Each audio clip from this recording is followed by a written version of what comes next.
11:47 at night, and the woman everyone feared inside a billion-dollar company could barely stand on her own 2 feet. Chicago's late autumn air was thick with cold drizzle, and the city lights bled across the wet pavement in long orange streaks that seemed to swallow the sound of her own uneven footsteps. CEO Vivian Ashcroft, the woman known across every trading floor as cold, untouchable, and famous for firing executives without blinking, stumbled out of a charity gala looking like a stranger to herself. In the shadows of the parking garage, several men were already watching her, waiting for the moment she would be alone. Patient in the particular way. Predators are patient when they believe no one is paying attention. One by one, the people who should have helped simply walked past and looked away, telling themselves stories about drivers and friends and none of their business. Only one person did not look away.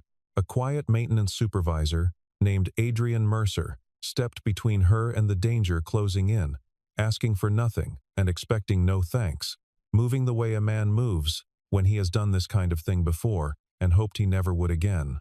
He got her home safely that night, never once crossing a line, never once touching her with anything but respect. And by morning the entire building would be whispering about a night nobody could fully explain. The next morning, Vivian walked into the office, looked directly at him across the room, and said the 4 words that would change everything between them forever. "I remember everything."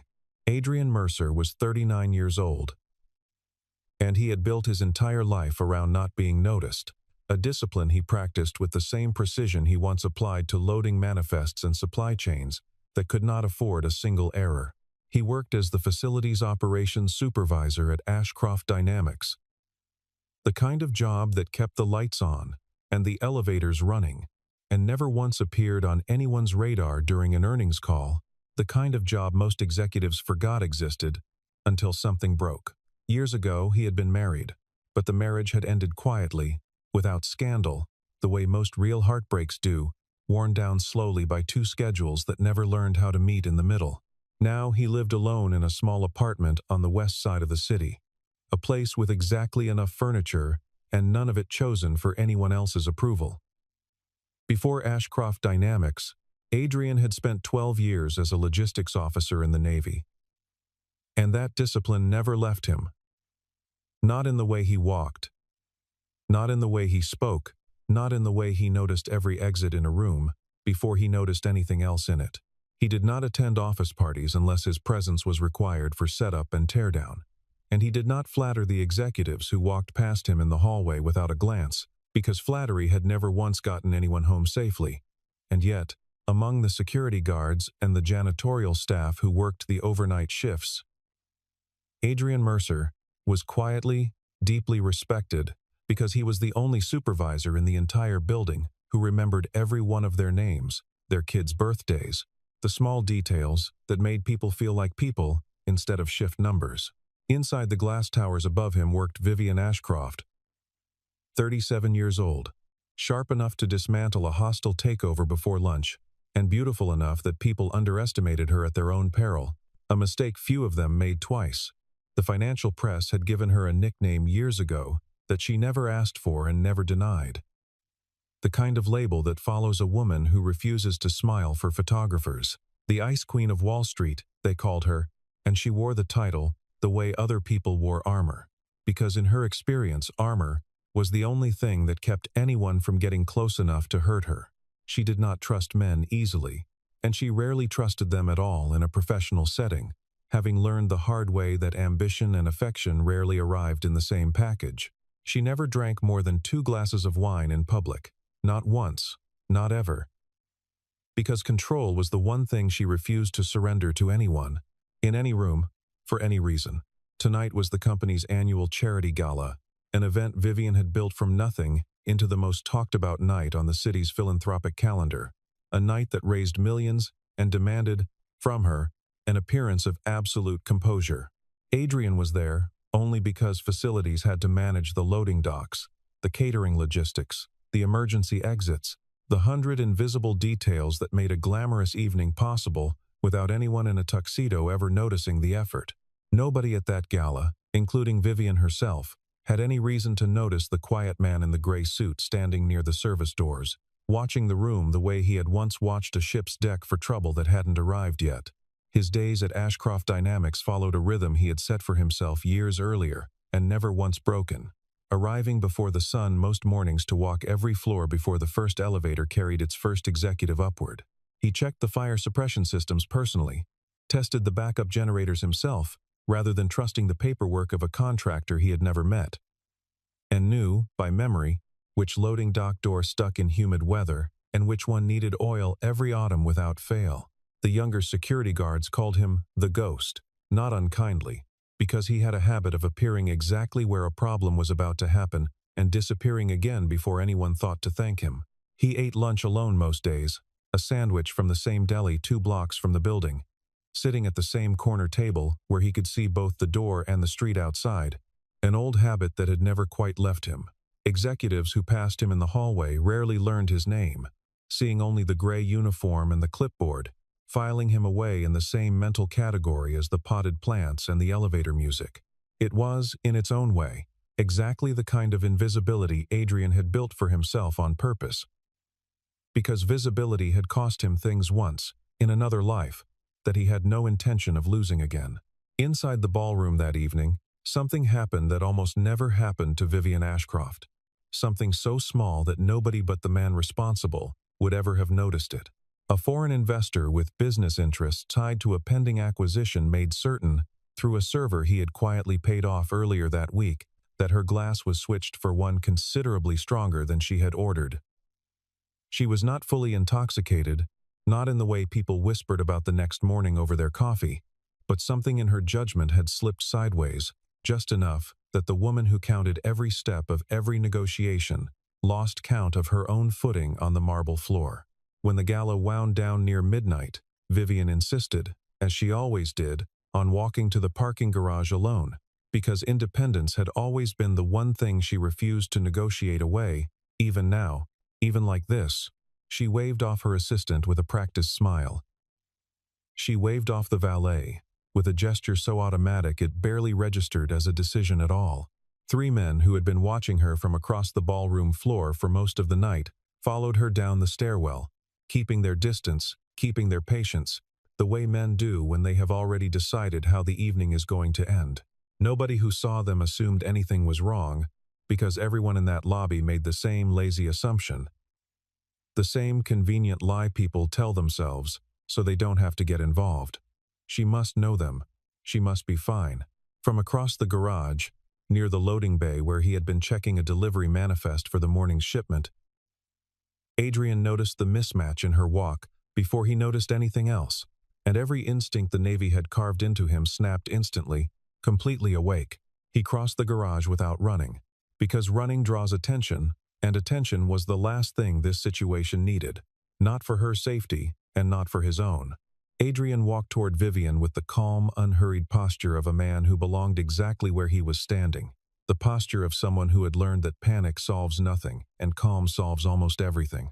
When he reached her, he said only one sentence, loud enough for the 3 men trailing her to hear clearly across the concrete space. "Ma'am, your driver is waiting." It was a lie, but it was the right lie, delivered with the kind of quiet authority that made the 3 men reconsider whatever plan they had been building all evening in the dark corners of that garage. They assumed she was not alone after all, that someone official was already handling her. Someone who might notice their faces and remember them later, and one by one they peeled off into the wet Chicago night, without a single word between them. Vivian, disoriented and unsteady, nearly collapsed the moment the adrenaline of the encounter left her body, her knees buckling in the sudden absence of the danger that had been holding her upright, without her even realizing it. Adrian caught her arm just enough to keep her upright, without ever pulling her against him, a careful, deliberate restraint that would define every moment of that long night to come.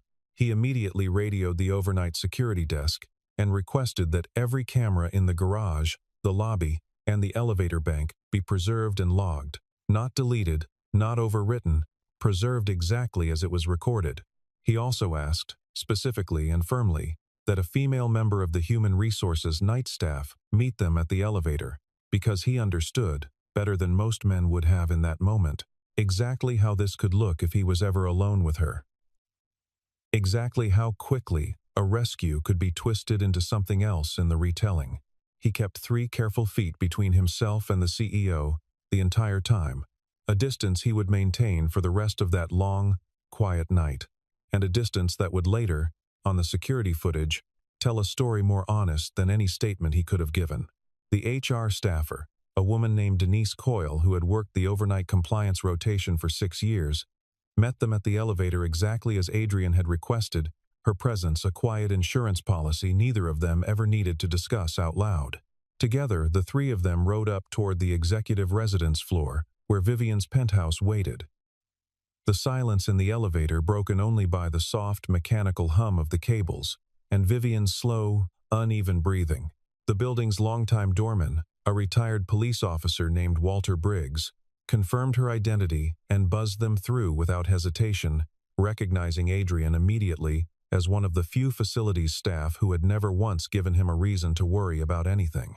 Vivian's private physician, a calm and unflappable woman named Dr. Renata Solis, arrived within the hour to check her vitals, confirm there was no serious medical danger, and note quietly in her private log that the patient had clearly been given something beyond simple wine. A detail she would flag privately with security the following day. Adrian stayed only long enough to sign the incident handoff sheet that Denise prepared, his handwriting steady despite the late hour, and then he left the building without asking to be paid, without leaving his name anywhere it did not already appear in the official record, and without a single word to anyone about what he had just done. By the time the sun rose over the Chicago skyline, painting the glass towers a pale, indifferent gold, he had already clocked in for his regular morning rounds as though nothing unusual had happened at all. But something unusual had happened. And buildings this size do not keep secrets for long. Not when a woman as visible as Vivian Ashcroft simply vanishes from a gala and reappears nowhere until well past midnight. The rumor moved through Ashcroft Dynamics the way rumors always move through companies that run on ambition and insecurity in equal measure, growing new and uglier teeth with every retelling before it even reached the coffee machines on the 14th floor. By 9 o'clock, half the leadership team had heard some version of the story, and almost none of the versions bore any resemblance to what had actually happened in that parking garage. Some said the CEO had been seen leaving with an unnamed man, their voices dropping conspiratorially over the sound of espresso machines. Some said she had disappeared entirely, and no one from her own security detail could account for her whereabouts, a claim that alarmed the board more than any quarterly loss ever had. A handful of ambitious junior executives, the kind who are always looking for a crack in someone else's armor to widen into an opportunity, began quietly asking who exactly had been on duty in the parking garage the night before, treating the question like a puzzle they intended to solve for their own advancement. Adrian's name surfaced fast, and just as fast, suspicion attached itself to him. Because a maintenance supervisor being anywhere near the CEO's private business was, in the world of corporate gossip, automatically suspicious, automatically dangerous, automatically worth destroying before it destroyed you. Nobody asked Adrian directly, because nobody ever does in situations like that, preferring instead the safety of whispered speculation over the discomfort of an honest answer. They simply started watching him differently, waiting, some of them almost hoping, to see whether he would be walked out of the building before lunch. The morning leadership meeting had been scheduled weeks earlier to review quarterly numbers, but the moment Vivian Ashcroft walked through the door, every other agenda item in the room evaporated instantly into irrelevance. She looked composed, sharp, and entirely herself. The ice fully reformed over whatever had cracked the night before, her heels striking the marble floor with the same measured rhythm they always did. She said nothing as she took her seat at the head of the long glass table, and the silence in that room stretched long enough that several directors began quietly rehearsing apologies in their heads for offenses they had not yet committed, their eyes flicking nervously toward the door. Her eyes moved across the room once, methodically, the way she scanned a balance sheet for the number that didn't belong, before landing directly on Adrian Mercer, who had been called in only to report on an unrelated elevator maintenance issue, and clearly had not expected to be the center of anyone's attention that morning. She held his gaze for a long moment, long enough that a junior vice president 2 seats down actually stopped breathing. certain he was about to witness a public execution. And then, in a voice that did not waver, a voice that carried across the entire glass room, without ever rising in volume, Vivian said the 4 words that would end the rumor mill instantly and permanently. I remember everything. The room went completely still. The kind of stillness that follows the pin being pulled from a grenade nobody has thrown yet.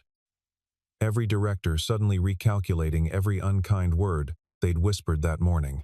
Several people at the table assumed the worst, certain that Adrian Mercer was about to be fired publicly, humiliated, escorted out by security before the coffee had even gone cold on the credenza behind them. A few of the same executives who had been laughing about him in the hallway an hour earlier now sat frozen, suddenly unsure whether their own names had come up in whatever conversation preceded this moment, their smugness replaced by a cold, creeping unease. Vivian let the silence sit for exactly as long as she needed it to, letting it stretch until the discomfort in the room reached its peak, and then she continued, her voice steady and clear enough to carry to every corner of the glass conference room. He was the only gentleman in that entire building last night, she said. And the words landed like a verdict nobody in the room had been prepared to hear. The mood in the room flipped instantly, like a switch thrown in the dark, and the same faces that had braced for someone else's downfall now scrambled to recalculate everything they thought they understood about their quiet, unnoticed colleague sitting near the back wall. Adrian said nothing. He simply nodded once, the way he always did, and waited to be dismissed, because attention had never once been something he wanted, not even attention that arrived wrapped as vindication. Later that same day, alone in her office with the door locked and the blinds drawn against the gray afternoon light, Vivian pulled up every second of security footage from the night before, watching it not out of suspicion but out of something closer to disbelief. She watched the parking garage footage first. The moment Adrian crossed the open floor toward her without hesitation and without fear, his stride unhurried even as 3 armed strangers of intent lingered in the frame's edge. She watched the elevator footage next, the careful 3 feet of distance he had kept between them the entire ride up, a distance that never once closed even when she had swayed unsteadily against the wall and reached instinctively for something solid to hold onto. She watched the lobby footage, where he had waited for Denise Coyle to arrive before allowing the elevator doors to close, refusing to be alone with her for even a single floor.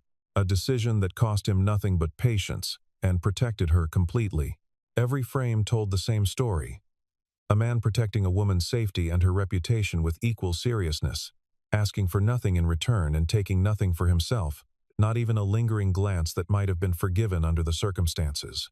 Vivian had spent 17 years building walls around herself specifically because she had learned, over and over again, in boardrooms and bedrooms alike, that most men saw a vulnerable moment as an opportunity worth exploiting. Adrian Mercer had seen the exact same opportunity and simply walked past it, choosing distance over advantage, and that fact unsettled her far more than anything that had actually happened in the parking garage the night before, because it did not fit any pattern she had ever learned to defend against.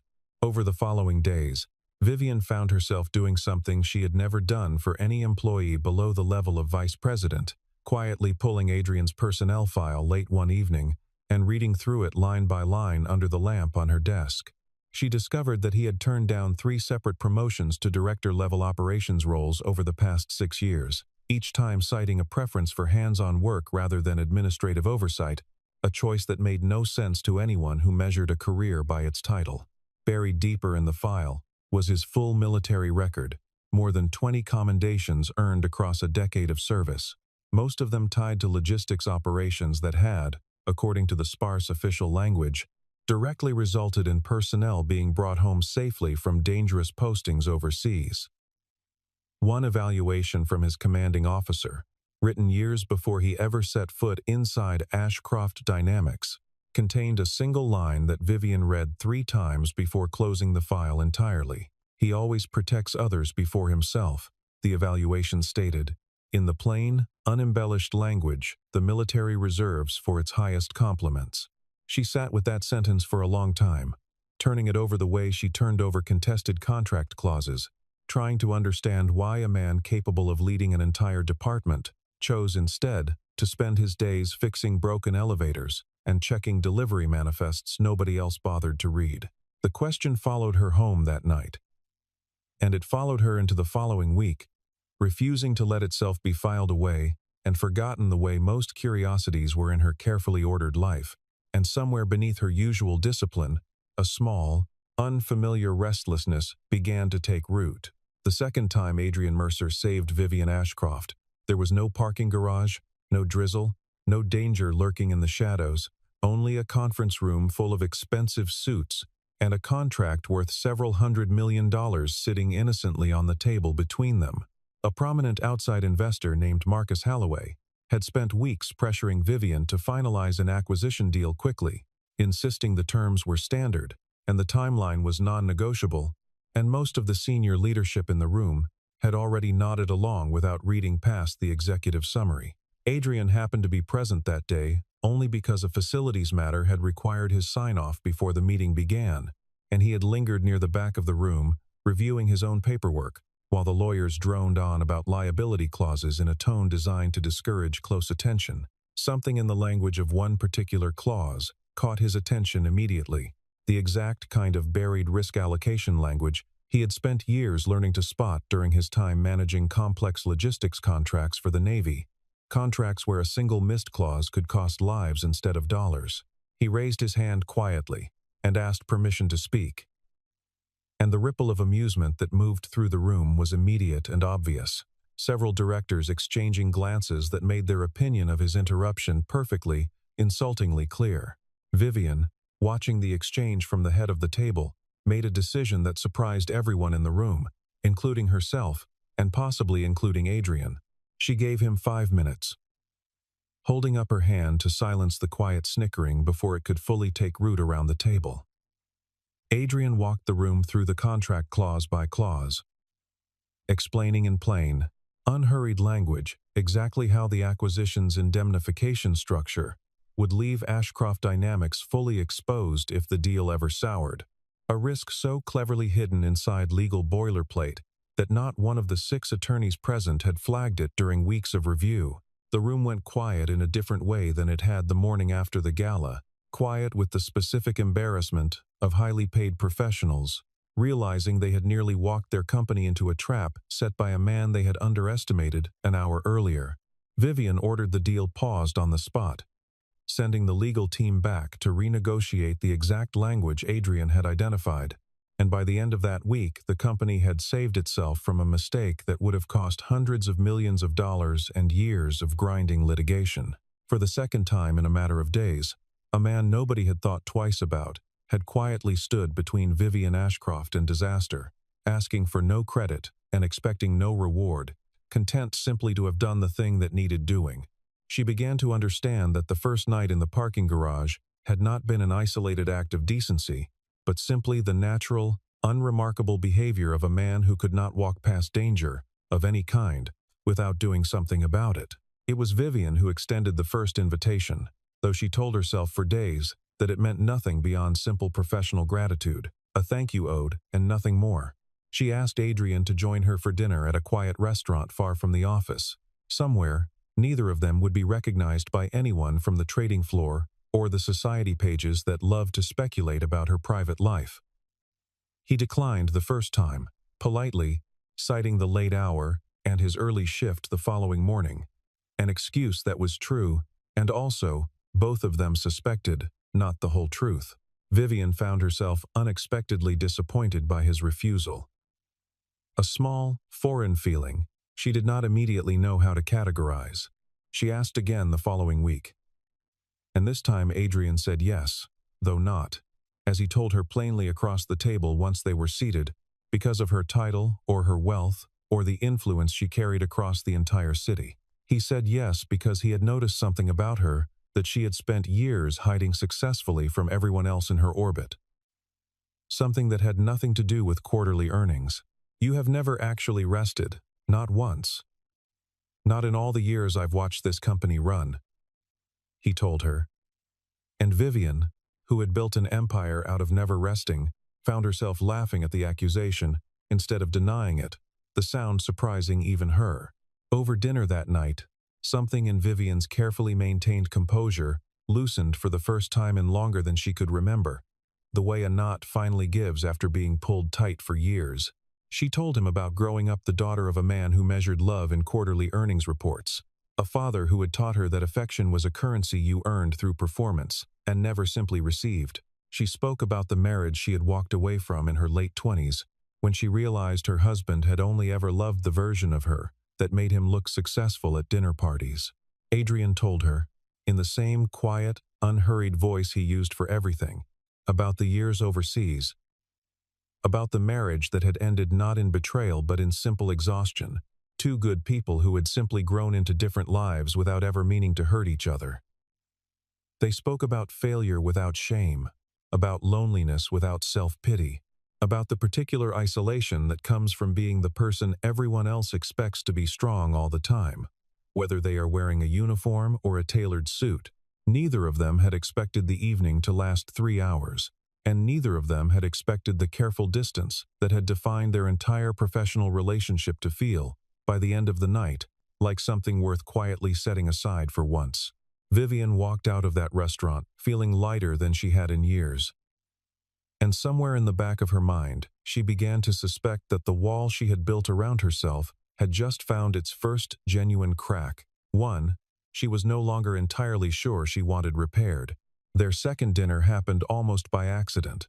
A late night when Vivian's driver called in sick and Adrian, still finishing a final walkthrough of the building, offered to see her home himself, rather than let her wait alone for a car service in the cold.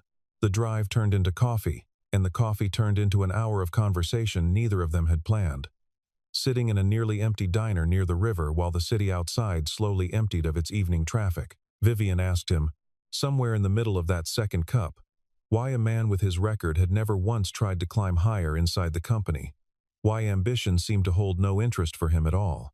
Adrian told her about a promotion he had turned down 5 years earlier, a director's role that would have doubled his salary and tripled his hours, and how he had realized, standing in the elevator after declining it, that he had spent his entire adult life either serving under someone else's orders or fixing someone else's mistakes, and that the quiet, steady work suited something in him that had never wanted the spotlight in the first place.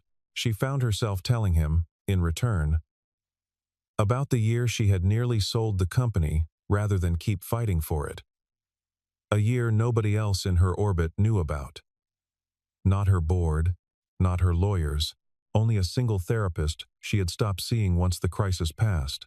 Neither of them tried to fix what the other had shared, and neither of them offered the kind of hollow encouragement people usually reach for in moments like that, choosing instead simply to listen, fully, the way almost no one in either of their lives had ever bothered to listen before. In the weeks that followed, the two of them settled into something neither had a name for, something that lived carefully between colleagues and something else entirely. They took walks along the river on evenings when the office emptied early, saying little, comfortable in a silence that had once felt impossible for either of them to share with anyone. Word inevitably spread through the building, the way word always spreads in places built on glass walls and open floor plans, but this time the whispers carried something closer to warmth than suspicion. Denise Coyle, who had never once mentioned that first strange night to another living soul, allowed herself a small, satisfied smile whenever she passed them in the hallway together. Even Walter Briggs at the front desk began greeting Adrian with an extra nod of quiet approval, the kind reserved for a man who had earned it the hard way. The overnight janitorial staff, who had always trusted Adrian more than they trusted anyone above him on the org chart, began to notice small changes too. The way Vivian now stopped to ask their names when she passed through the lobby late in the evening, something she had never once done in all her years running the company. A woman named Carla Jennings, who had cleaned the executive floor for 11 years without a single director learning her name, told her sister over dinner one night that the whole building felt different lately, warmer somehow. Though she could not have explained exactly why if pressed. Vivian found herself softening in small, almost invisible ways, listening a beat longer in meetings, laughing more easily at things that were actually funny instead of merely appropriate. Nobody could quite say when the Ice Queen of Wall Street had begun to thaw, only that somewhere along the way, she had. Not everyone welcomed the change with the same warmth Denise and Walter carried. And it did not take long for the quieter kind of resentment to surface among the men Adrian had embarrassed in that conference room.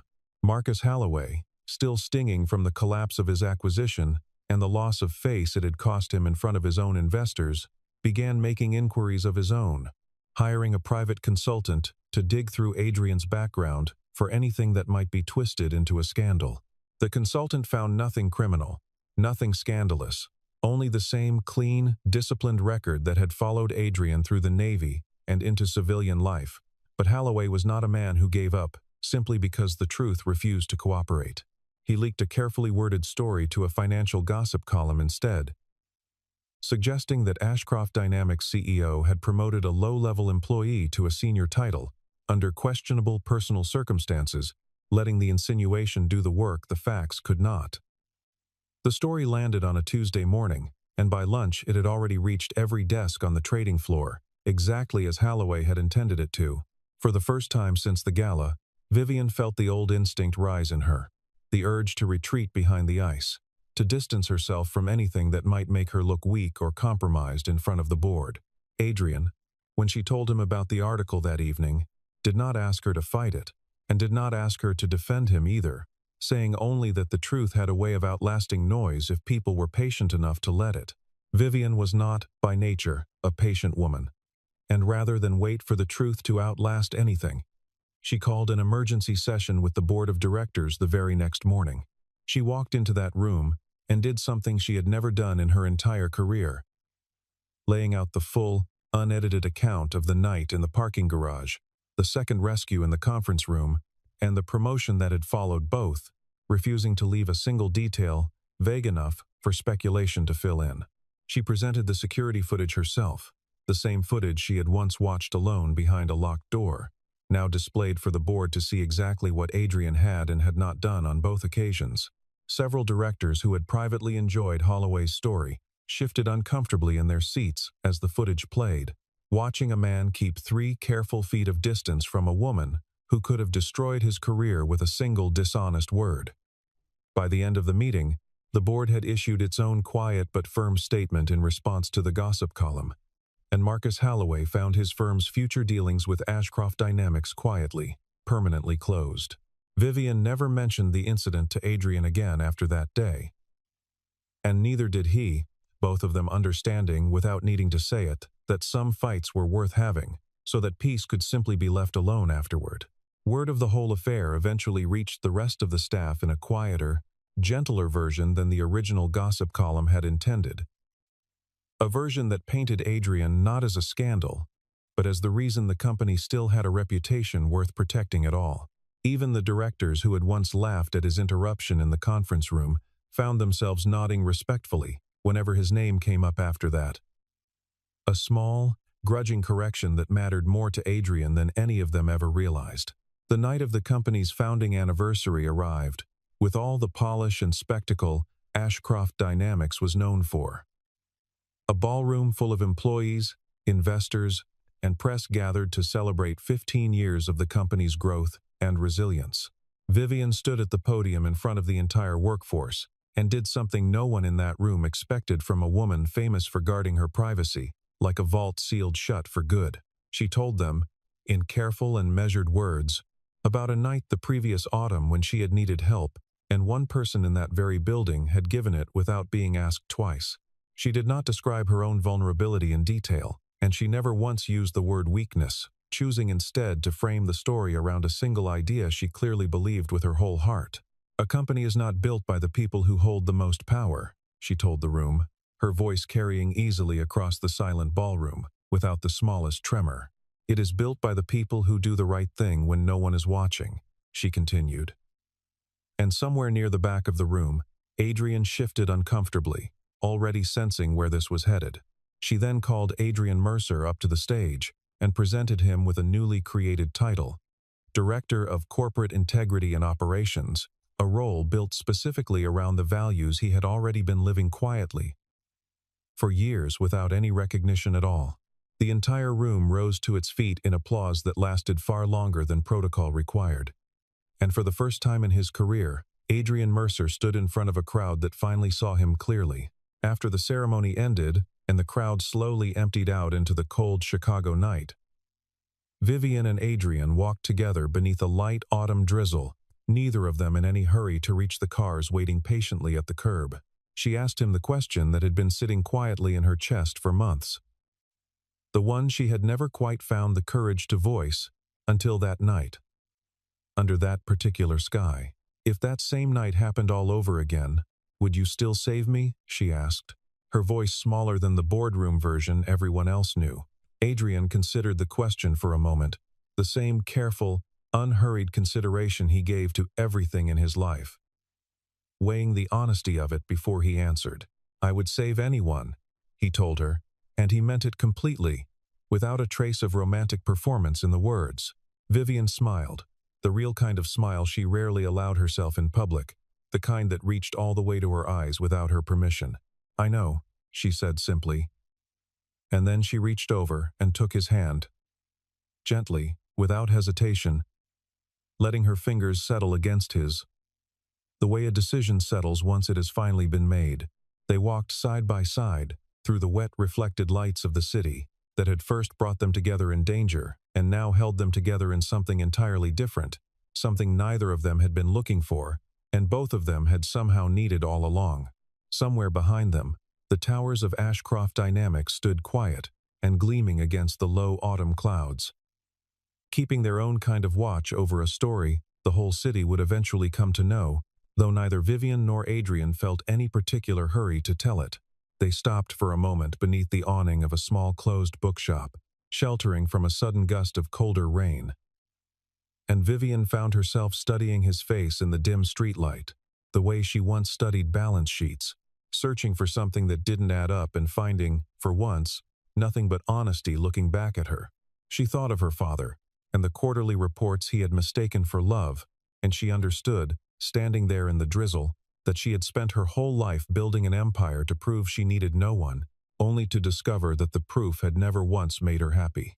Adrian did not fill the silence the way other men might have, did not rush to say something clever or reassuring, being content instead to simply stand beside her and let the moment be exactly as quiet as it needed to be.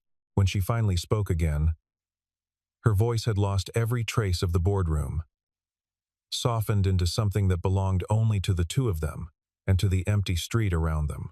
"Thank you for not walking past me," she said.